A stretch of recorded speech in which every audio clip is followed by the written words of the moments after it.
സംസ്ഥാന തലത്തിൽ പാർട്ടിക്കുണ്ടായ പരാജയ കാരണങ്ങൾ പഠിച്ച് തിരുത്തലുകൾ വരുത്തുമെന്ന് CPIM സംസ്ഥാന കമ്മിറ്റി അംഗം പി മോഹനൻ മാസ്റ്റർ. LDFന് പ്രതീക്ഷിച്ച വിജയമുണ്ടായില്ല. പരാജയ കാരണം സൂക്ഷ്മ തലത്തിൽ പരിശോധിക്കും. സംസ്ഥാന തലത്തിൽ ആകെ തിരിച്ചടി ഉണ്ടായിട്ടുണ്ട്. UDFനും BJPക്കും നേട്ടമുണ്ടാക്കാൻ കഴിഞ്ഞെന്നും പി മോഹനൻ മാസ്റ്റർ പറഞ്ഞു.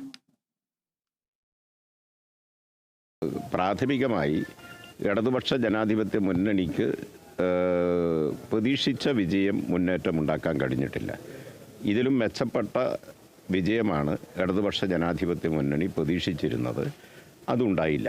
എന്തുകൊണ്ടതുണ്ടായില്ല എന്നുള്ളത് വിശദമായ പരിശോധന എല്ലാ തലത്തിലും സൂക്ഷ്മതലത്തിൽ തന്നെ മുന്നണി നടത്തും, CPIM നടത്തും. ഇത് പാർട്ടി നേതൃത്വം വ്യക്തമാക്കിയിട്ടുണ്ട്.